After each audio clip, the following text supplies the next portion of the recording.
been pretty busy lately selling real estate. Some of you know that I do that, and I have for a long time here in Chile, and for years in the US too. I had my own company there, and I got my own company here too. Hear people say that. What's the big deal? Everybody's got a company. So selling real estate's had me quite busy, to say the least. There's some really creepy things here that they do in Chile when they sell real estate, buy real estate, they transact real estate. It's kind of like the Wild West here. Well, not kind of, it's very much like it.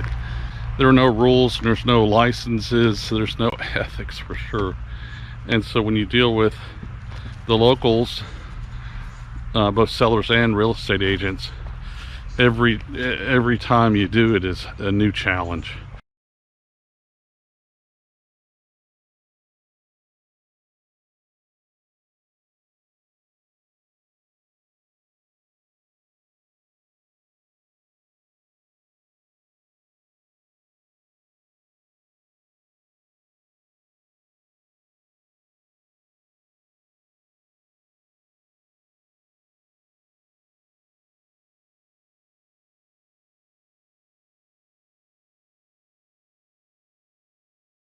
You know, people, sign the contract and then change their mind. They want more for the property, or right before they sign, they want more for the property, or they change the terms or conditions. Like, oh, by the way, I'm gonna, that property you looked at that I offered you at such and such a price, now I'm gonna take the house out, and the house is not included in 1 acre or 1 hectare of land, but the price stays the same.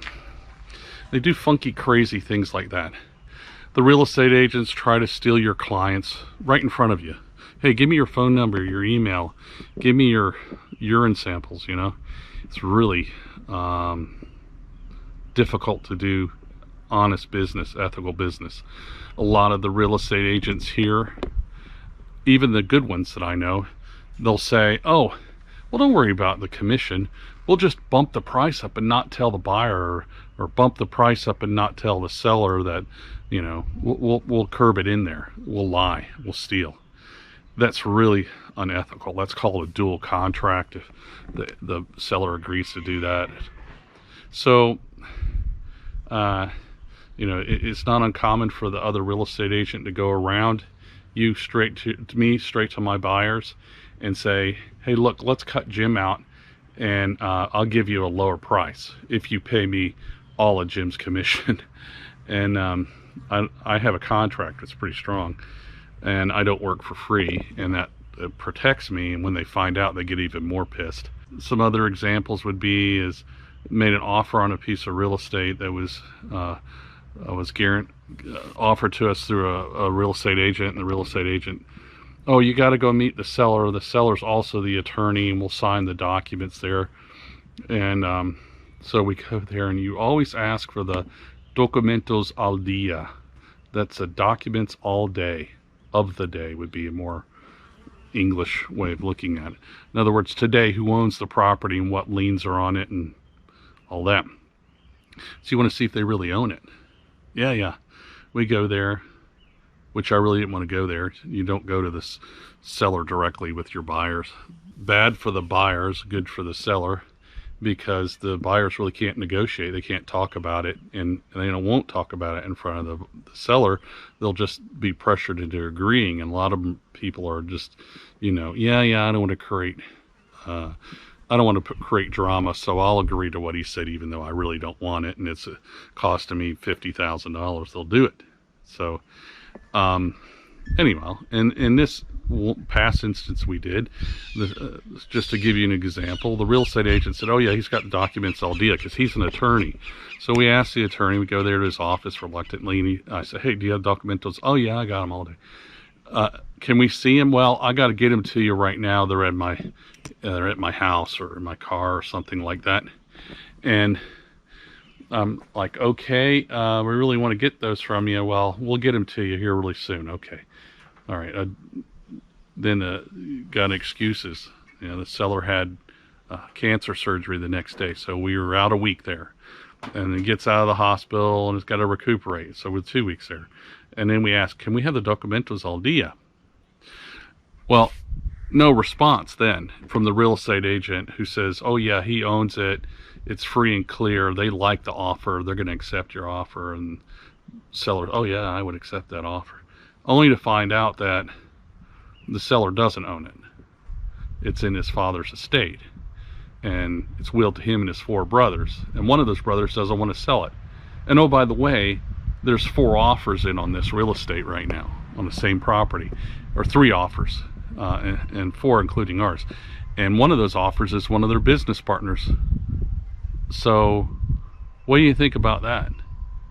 We asked for all that stuff and they flat lied to our face. Okay.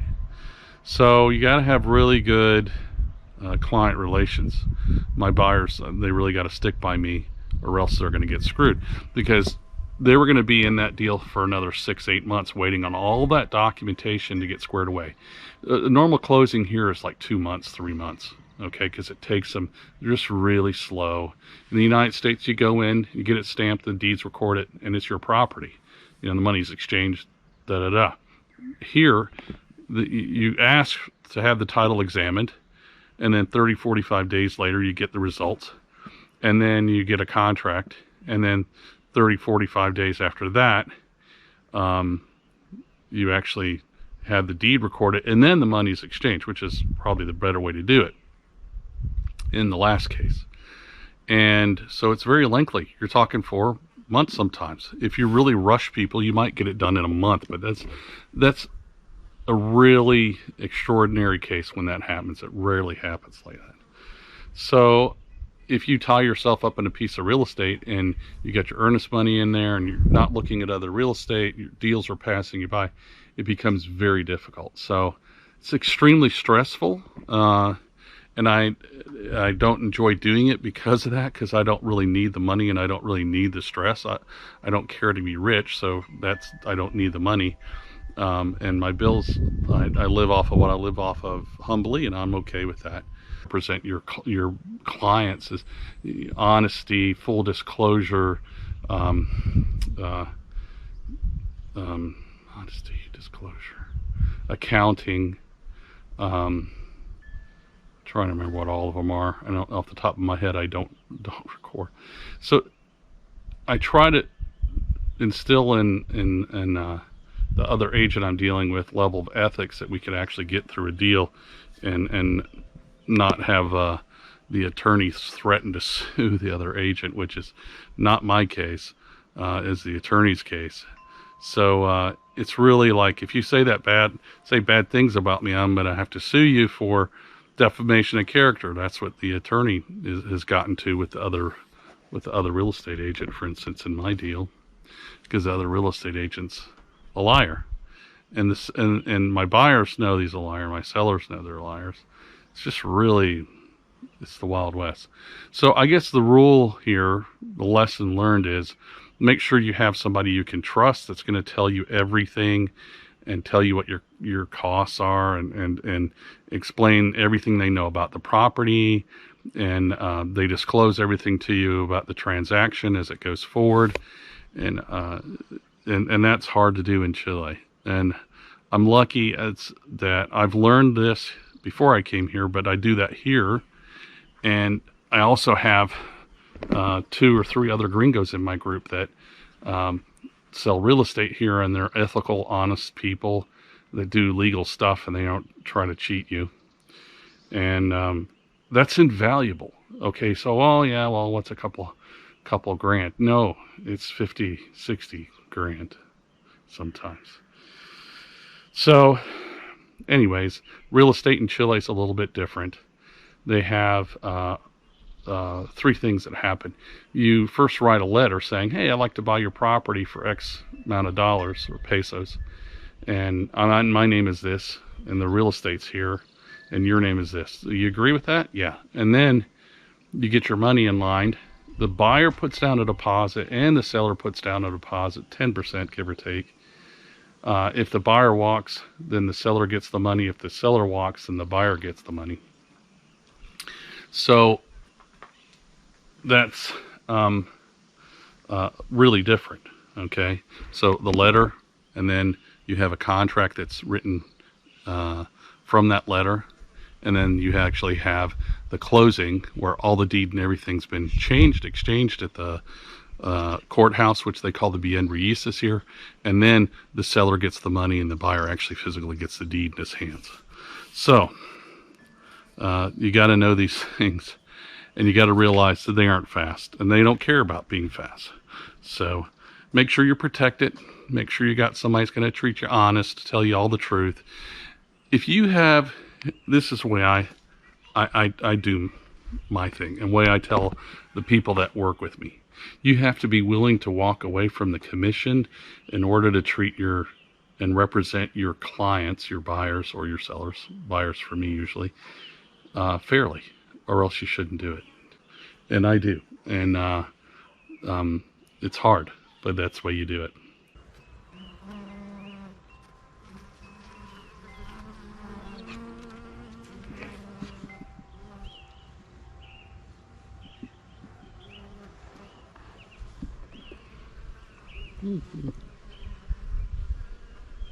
There must be something going on in the U.S. right now that's freaking people out or something. Over the holidays, I had a few people call me.